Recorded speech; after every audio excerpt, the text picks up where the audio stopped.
반갑습니다. 3월 18일 수요일 큐티 스케치 시간입니다. 오늘 본문은 요한복음 21장 15절부터 25절까지의 말씀입니다. 오늘 본문에 이렇게 시작합니다. 그들이 조반 먹은 후에 예수께서 시몬 베드로에게 이르시되 요한의 아들 시몬아 네가 이 사람들보다 나를 더 사랑하느냐 하시니 이르되 주님 그러하나이다. 내가 주님을 사랑하는 줄 주님께서 아시나이다. 이르시되 내 어린 양을 먹이라 하시고 오늘 주님은 베드로에게 묻습니다. 네가 나를 여기에 있는 다른 사람들보다 나를 더 사랑하는 여기 있는 다른 사람들이 나를 사랑하는 것보다 여기 있는 제자들 중에 네가 가장 나를 더 사랑하느냐라고 물으십니다. 그러자 주님 그렇습니다. 주님 그렇습니다. 주님이라는 걸 알고 나서 이 베드로는 겉옷을 두른 채 바다로 뛰어들었습니다. 좀 육지와 가까웠기 때문에 그러나 배로 가기보다는 더 빨리 주님께 가고 싶어서 겉옷을 입고 물로 빠졌습니다. 물로 들어갔어요. 그리고 빨리 왔습니다. 주님 앞에 왔지요. 주님을 만나고 이제 조반을 먹으면서 아침 식사를 같이 하면서 이런저런 이야기를 하시다가 주님께서 묻는 거죠. 정말 베드로가 가장 듣고 싶었던 말입니다.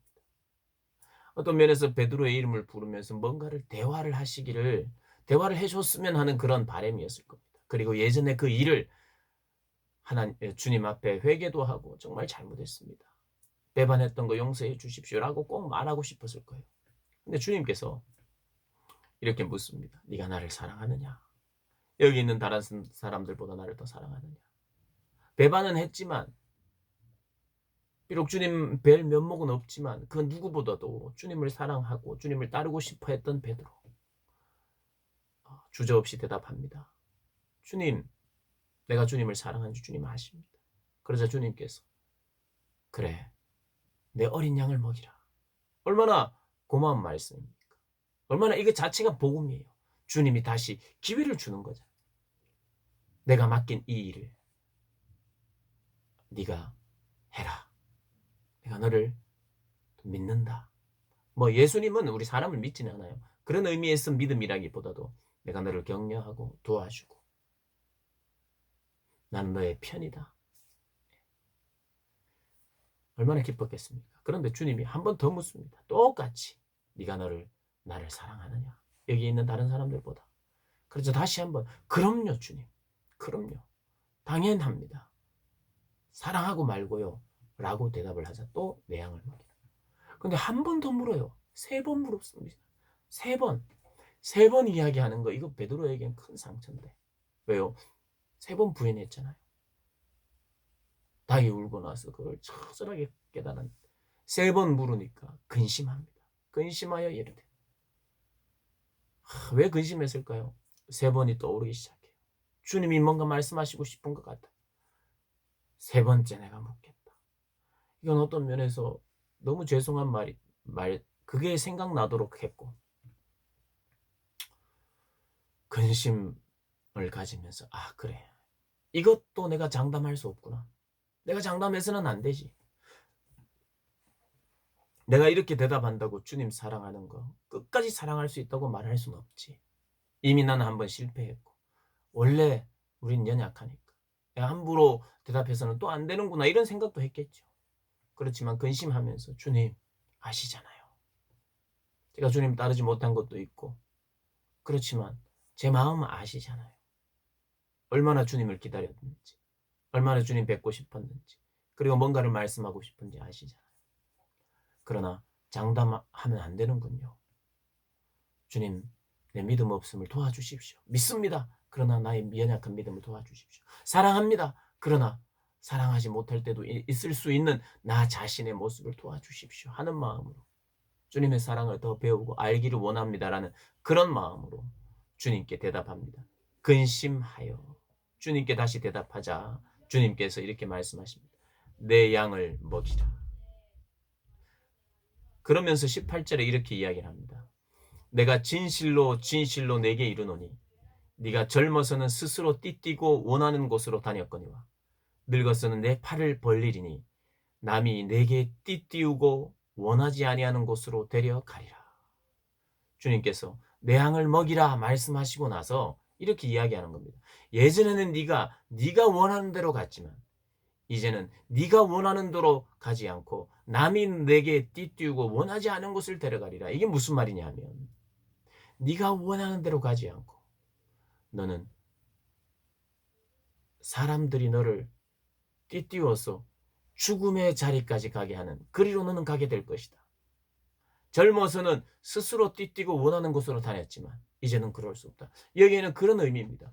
네가 예전에는 네 뜻대로 살았지만 이제는 성령이 인도하시는 대로 성령의 뜻대로 살아야 되고 하나님 아버지의 뜻대로 살아야 되며 그 결과 사역자의 제자의 결과 주님을 따르는 나를 따르라 말씀하신 주님의 따르는 결과는 너의 경우는 죽음의 자리까지 갈 것이다. 마치 내가 갔던 길처럼 그런 죽음의 자리. 양들을 사랑하며 양들을 위해서 목숨을 내놓는 자리까지 가게 될 것이다. 그렇게 이야기하면서 19절에 이 말씀을 하시면 베드로가 어떠한 죽음으로 하나님께 영광을 돌릴 것을 가르치심이로라. 어떠한 죽음으로. 그래서 기독교의 역사에는 이 베드로는 거꾸로 십자가에 못 박혀 죽었다라고 하는 그런 역사적으로 근거들이 남아 있다고 합니다. 베드로는 그래서 주님처럼 죽음의 자리까지 영혼들을 위해서 죽음의 자리까지 가게 되었죠. 결국에. 그러면서 나를 따르라 하신 주님이 베드로에게 어떤 면에서는 이제는 내가 다시 시작하자. 나를 따르라 이게 뭡니까? 처음에 베드로를 만났을 때 주님이 뭐라고 했습니까? 베드로를 보고 나를 따르라. 나를 따르라. 나의 제자가 되어라. 라고 말씀하셨던 그 말씀이 다시 이루어져. 새로운 시작입니다. 재시작. 새로운 제자로서의 회복. 새롭게 시작하는 이 시작이 요한복음 21장 마지막에 다시 한번 열리고 있는 것입니다. 우리를 향해서도 동일하게 말씀하시는 겁니다. 하나님은 우리 모두에게 사명을 주셨어요. 주님을 따르는 사명. 주님이 원하시는 주님의 뜻대로 사는 사명. 나의 뜻대로 살지 않고 아버지의 뜻대로 살게 되는 사명. 그런데 많은 경우에 그렇게 살지 않습니다. 그러다가 주님을 만나고 그렇게 살기로 결정을 합니다. 결단을 합니다. 헌신을 합니다. 그런데 그 헌신이 끝까지 가느냐? 그렇지 않아요. 베드로처럼 또 넘어집니다. 헌신을 했으나 죄책감 속에 몇 번 죄를 짓고 몇 번 넘어지고 이제는 염치도 없어서 눈을 맞출 수도 없는 하나님하고 부를 수도 없는 오히려 이것은 가식인 것 같은 주님은 나를 찾지 않을 것 같은 너무나도 많은 실패와 넘어짐 속에 너무나도 주님과 약속을 많이 어겼기 때문에 그런 자들에게 오셔서 예전에 주님의 부르심은 후회가 없어요. 예전에 불려주신 그 부르심대로 내가 너를 사랑하고 너도 나를 사랑하느냐? 그러면 이제 다시 시작하자. 주님이 너는 내 제자야. 나를 따르라 말씀하시기 전에 물은 게 있죠. 베드로에게. 뭘 물었습니까? 네가 다시 나를 따를 수 있겠느냐? 이제는 배반하지 않고 나를 따를 수 있겠느냐? 이렇게 묻지 않고 예전에는 너 실패했는데 이제는 앞으로 한 번 더 기회 주면 너 실패 안 할 수 있겠니? 이렇게 묻지 않고 네가 나를 사랑하느냐? 사랑하느냐? 사랑하느냐? 사랑하면 나를 따르라. 사랑이 중요해. 사랑하면 나를 사랑하면 내 양을 먹이라. 주님은 우리에게 맡기신 양들이 있어요. 내가 전해야 될 복음을 전해서 그들을 성장시키는 그런 저 같은 경우에는 역시 여러분도 마찬가지입니다. 목회자든 목회자가 아니다. 하나님께서 맡긴 영혼들을 이렇게 영혼들을 사랑해야 돼요. 사랑. 그런데 영혼들을 사랑하느냐? 네가 사랑할 수 있겠느냐? 그러면 내가 이 영혼을 맡기겠다가 아니라 철저히 모든 순서가 주님을 사랑해야 돼요. 영혼을 사랑하기 전에 주님을 사랑해야 돼요. 주님을 사랑하는 사람은 자기를 내려놓게 되고 자기의 목숨을 내려놓게 되고 자기를 부정하게 되고 주님을 사랑하는 자들은 주의 몸된 교회를 사랑하고 영혼들을 사랑하고 맡겨진 영혼들을 사랑하게 됩니다. 언제나 우리의 점검은 다른 데 있어야 되는 것이 아니에요. 내가 더 이상 나를 사랑하면 안 되고 다른 사람을 더 사랑해야지. 이게 나쁜 기준은 아니지만 그러나 성경적이고 건강한 기준은 아니에요. 우리의 삶은 항상 내가 누군가를 사랑해야 되고 섬겨야 될 그런 상황이지만 그럼에도 불구하고 언제나 제자 사역의 시작은 내가 주님을 사랑하는 것. 그러니까 주님을 사랑하고 주님을 만나고 주님께 고백해야 되고 주님께 기도해야 되고 주님과 많은 시간을 가져야 되는 거예요.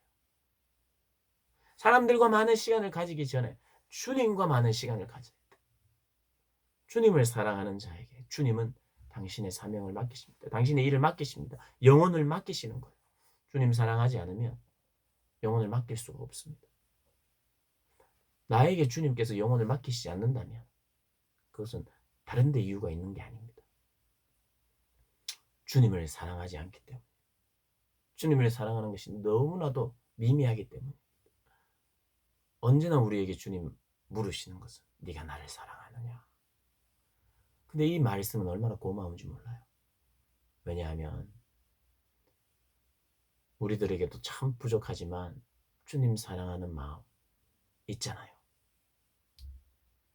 주님 없으면 안 되는 거 있잖아요.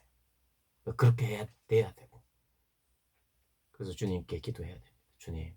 주님 앞에 나아가야 됩니다. 주님, 내 사랑이 너무 보잘것없지만 그럼에도 불구하고 주님 없으면 안 되는 인생이 내 인생이고 주님을 또 사랑할 수밖에 없고 사랑해야 되는 게 내 인생인데 하나님 더 사랑할 수 있도록 주님의 사랑을 깨닫게 해달라고 기도하고 또 사랑을 고백하고 그럴 때 주님이 이 땅을 참으로 가치롭게 살아갈 수 있는 영혼을 맡기는 그런 삶을 살게 하실 줄 믿습니다.